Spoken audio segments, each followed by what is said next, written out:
Uni-party system na halos tayo KBL. Pero nung pumasok na itong konstitusyon na ito, nag-multi-party system, wala na halos paraan para ang mga partido ay pumili. Kaya ang nangyayari ngayon, nabibili na ang partido, namamana na.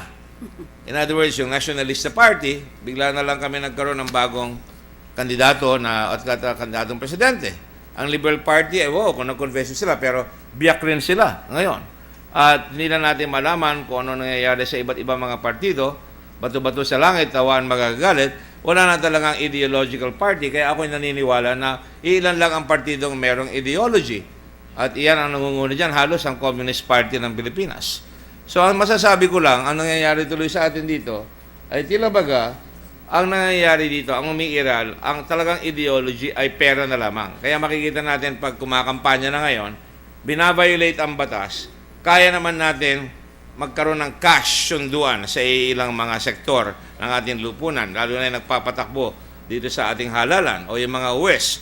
Pwede mong palinawin ang kanilang malabong pananaw sa batas doon sa gusto mong puntahan ng kanilang ng iyong advocacy. Kaya ang nangyayari sa atin, we are helpless. And this Senate is helpless. We will speak here, I will speak here, we will refer this to the Ombudsman. Will the Ombudsman do anything? Sinuswerte tayo. Ang dami na nating mga pinadala sa Ombudsman na walang nangyari sa ating lipunan. And so, what do you have? A country that is floating in an ocean of turmoil para tayong mga papel na mga bangka na nilagay doon sa laot at talagang kung saan na lang ipadpad, doon na lang pupuntahan. Yun na lang ho ba talaga ang pag-asa natin at mga anak natin sa mga susunod? Ganun na lang ba? O itong pinapakita nyo ay talagang signos na talagang laws are being violated with impunity. Na makikita nyo, pati ba naman yan, kung ako yan, hindi ako mag-uniforme ng kusinero doon sa TESDA. Yung sinasabi nyo sa Iloilo, pwede naman sabihin nyo with dignity na TESDA, this is what TESDA is all about. It is here to teach you how to get jobs, and please consult our local offices, and you don't have to spend hundreds of millions of pesos in production and advertising, or for that matter, coming out with the anniversary of a city and then all of a sudden saying, I'm spending 115 million pesos as of May just to say, dito na kayo tumira sa Makati. Because if that is the case, Madam President, talagang magkakaroon ng congestion sa Makati. We all know that it is all in aid of election, which is a legitimate pursuit. Pero some want to be more equal than others. Some want to use the resources of the government to try and put one over the other. And there must be a stop to this. And I commend you for this wonderful speech that you made today. You took the words right out of my mouth. I would have said it earlier, but you took it as usual, ladies first, one here today. Thank you very much, Senator Gordon. All these points are well taken. So, Your Honor, I would like to thank you once again and commend the gentle lady from Iloilo. At I hope that hindi tayo magiging hilong-hilo dito sa Pilipinas sa nangyayaring pamumulitika ngayon. It is my fervent prayer that people wake up to this reality, and I would very much like to support you in the Blue Ribbon Committee should we continue on with this investigation so we can find out how we can best stop this malpractice.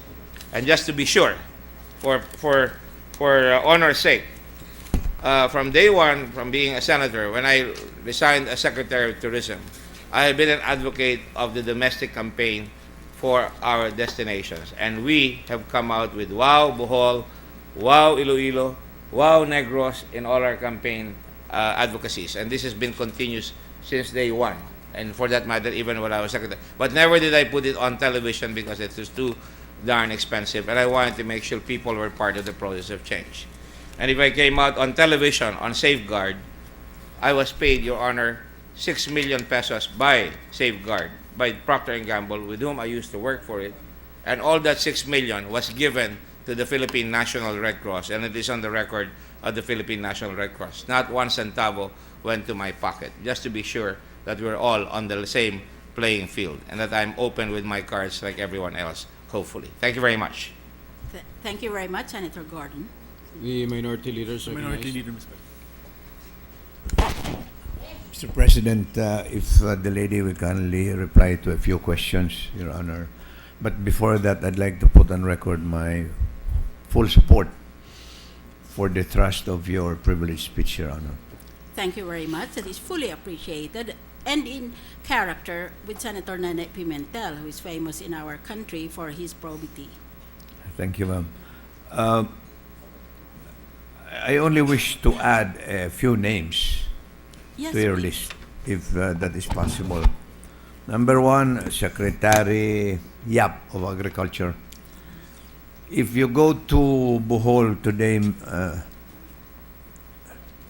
Your Honor, you will find out that all the way to the Chocolate Hills, every few meters there is a huge tarpaulin of advertisements of the Secretary. And what I am told by the people I've met in Bohol, I was there a couple of days ago. They told me that all the local government units within the district in which Secretary Yap is intending to run have already been promised certain amount for road, farm to market roads, this kind of thing that belongs to his department. I said this in all candor that Your Honor's speech should really be supported by every right-thinking Filipino because of the fact that cabinet members have at their control billions of pesos that we appropriate for the running of their departments to attain the objective of serving our people. But obviously, a good segment of these funds find their way for private purposes of the office holder. And therefore, I'd like to suggest that upon verification by yourself, Your Honor, you can probably include the name of Secretary Yap of the Department of Agriculture in your recommendations. And I don't know whether we should also include Secretary Durano. He also has lots of advertisements, but considering the department that he is heading, which is tourism, maybe there's a little justification for it. And besides, he has not announced that he was running for senator or anything. My own position, Your Honor, is that a cabinet member who announces his or her candidacy should immediately resign from that office in order to promote, as Senator Gordon pointed out, a more level playing field. On the other hand, I think a distinction has to be made between those who are holding appointive positions from those who are already holding elective positions, like our colleagues, for example, many of whom are running for the Senate and are also competing with the cabinet members that Your Honor has pointed out. Now, I don't know, Your Honor, can you kindly please